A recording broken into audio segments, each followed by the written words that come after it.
reçu ce matin. Bonjour Jenny, merci d'être venue. Moi j'avais envie d'en savoir un petit peu plus sur les démarrages de la cave. Si Thierry, tu peux nous présenter un peu ton activité. C'est il y a longtemps, je ne sais pas si je vais me rappeler de tout.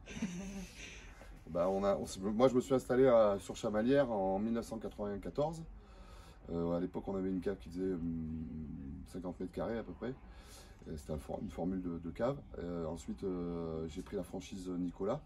On a été franchise de Nicolas, un des premiers. On a travaillé 12 ans avec la franchise, on a arrêté la franchise et on a repris un magasin qui s'appelait Les Sources Vinicoles à Vichy. Et du coup, on a multiplié, on a ouvert Clermont-Nord, on a mis Vichy, on a mis Landes, on a mis Chamalières. Voilà. Et vous êtes au total une équipe de combien de personnes? On est on est 5, 6 avec des stagiaires des fois. Et vous, du coup, vous êtes issu de formation quoi? Sommellerie peut-être? Non, commercialisation des vins? Moi j'ai fait une formule un peu commerce, vente et commercialisation des vins et spiritueux sur Bordeaux. On a fait partie des premiers.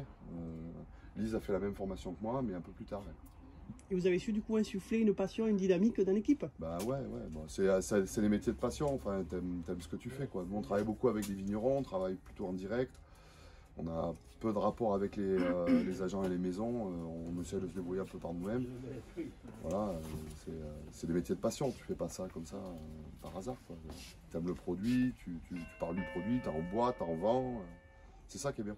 Élise, du coup, ton arrivée, a-t-elle amené à découvrir de nouveaux produits, à se spécialiser sur certains produits en particulier? Ouais, alors oui, en effet, moi avant je travaillais dans la bière.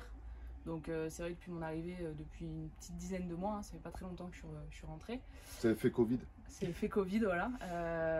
On a commencé un petit peu à développer nos rayons bière, en rentrant beaucoup plus de brasseries artisanales françaises. On était vraiment spécialisé sur de la locale et maintenant on commence un petit peu à élargir. Et on a aussi pas mal développé, bon ça c'est plus la partie, les rayons bien sûr spiritueux. Avec pas mal de références rhum et whisky maintenant. Ouais, il y a une grosse demande sur ça. Puis c'est aussi des produits qui sont des produits passion. Moi j'ai toujours aimé les whiskies, les rhums aussi. Permet de faire des beaux voyages en plus. Et il y a matière à découvrir, à faire découvrir surtout. C'est vachement intéressant, surtout sur les gammes whisky français. On travaille avec des belles maisons, Whisky du Monde. Et les grandes majors, mais pas que, on a aussi beaucoup de producteurs indépendants avec lesquels on travaille en direct. C'est pas pour rien qu'on est dans ce rayon alors. Bah, voilà. Et est-ce que tu aurais une petite anecdote, Thierry, à nous raconter? C'est pas vraiment une anecdote, mais c'est le dernier voyage qu'on a fait en Guadeloupe. J'ai des bons potes en Guadeloupe et ils nous ont préparé un cabri. Donc c'est une spécialité un peu antillaise, mais bon là elle était préparée à la guadeloupéenne. Et en fait on a fait la dégustation entière, donc du début à la fin, avec des rhums. Sympa. Des rhums.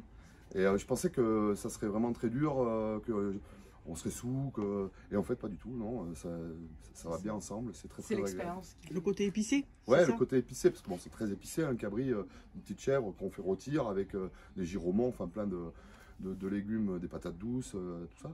Et bon, épicé forcément, parce qu'en Guadeloupe, le piment c'est quand même un peu la base de la cuisine. Et honnêtement, ça se mariait bien, c'était très agréable. Donc on a voyagé un peu, on a été chez Clément en Martinique, on a bu du Longto, on a bu un peu différents vieux rhums, que des vieux rhums, et c'était très bien. Et d'ailleurs, je l'ai refait, enfin j'aimerais bien le refaire chez moi, mais c'est le cabri qui est plus compliqué à faire. C'est ça, le soleil aussi va manquer. Ça, ouais. Merci beaucoup pour cette intervention. Merci à toi. Et puis à très bientôt. À très bientôt, merci beaucoup.